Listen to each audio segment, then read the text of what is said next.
Hey yo, hey everyone, Andrew here, bringing you another video review, and today we're going to be doing Justice League of America, the Lightning Saga. Take a look at this cover right here. Now, the Lightning Saga is a story that I kind of wanted to cover for a while now, because it's a Justice League story that kind of tears me one way or the other, because there's a lot of good in it, but there's some bad in it too. Now, there's several stories in this. There's one that deals with the main story, the Lightning Saga story. There's some side stories too, and then there's the ending story, which is what I'm going to talk the majority of this review about. So let's start off. The first story, the Lightning Saga story, is that the Legion of Superheroes have come back in time to do a secret mission. And it's the Justice League, the Justice Society of America, and the Legion of Superheroes all teaming up together to complete this mission. At the same time, kind of tracking down Legionnaire members. Some Legionnaire members have their memories erased, or they forget and they have amnesia, and it's the Justice League trying to piece together everything. So that's the major story. This also prompts the return of a very popular character in the DC universe that joins up with the Justice League. Now, if you were intuitive and you looked at my cover, then you probably would be able to guess who it is. But with that said, that's the first story. The second, there's a few other stories. There's like one where the Justice League all take turns taking watch in the watchtower, and you know, that wasn't really much of a story, as it was just like everyone doing their shifts in the Justice League. And then there was one where the Red Arrow, Roy Harper, I want to call him Speedy, so bad. And I believe Vixen gets trapped underneath water and they need to get out and they're injured. And that was definitely a bad story. But what I'm going to talk about the most in this review is the last story. The last story is kind of flashbacks and flash forwards. It's a story that kind of sums up the Justice League very well, because the Justice League is probably, I want to say, the biggest superhero team ever, and the oldest, or one of the oldest superhero team. Obviously, the Justice Society of America came first, but I think it's one of the biggest, because if you look at it, DC Comics, they have the Justice League of America, the Justice Society of America, Legion of Superheroes, which is an on and off comic.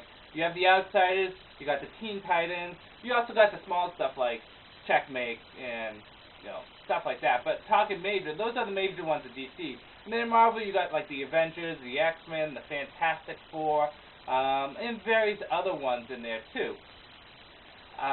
But out of all of them, I think Justice League of America is the biggest out of all those teams, and the most important out of all those teams.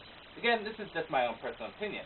The last story takes kind of a look of the Justice League's history, the Justice League now, and possible futures, which kind of foreshadow some of the events that happen in the DC universe.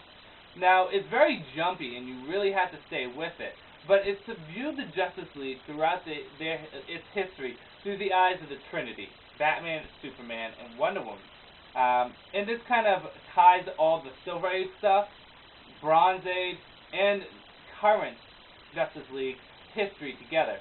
Because you get to see the first Justice League team, you get to see some of the major events in the Justice League, you get to see the background stuff, you know, what was actually put into making the Justice League, the moments that were most important to the Justice League, and mainly to the Trinity, because again, this is seen through the Trinity eyes.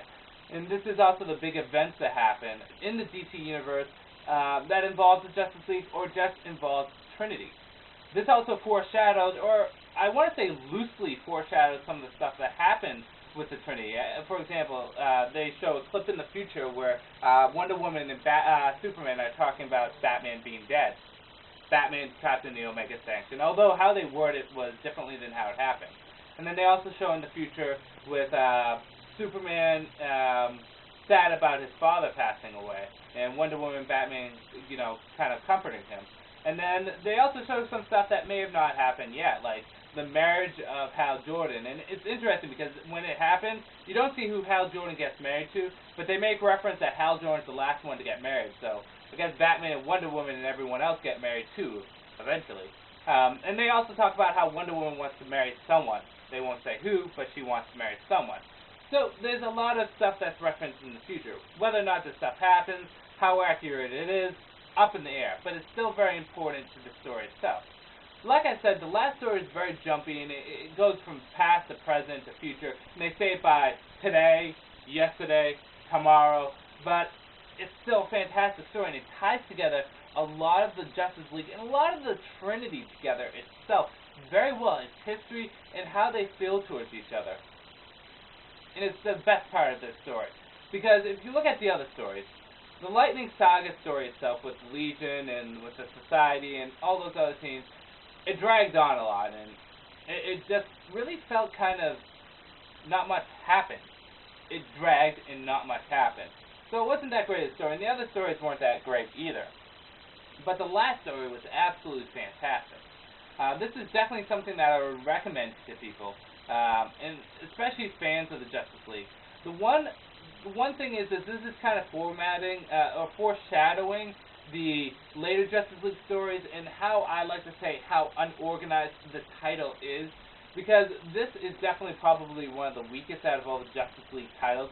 You have the Justice League of America, then you had the Justice League International, the JLA, and then again the Justice League of America. And I feel as though this is probably the weakest out of them because they don't necessarily have a strong formula down. Now, I'll expand on that more in my review of the Injustice game, because that's really when it starts to become incredibly obvious.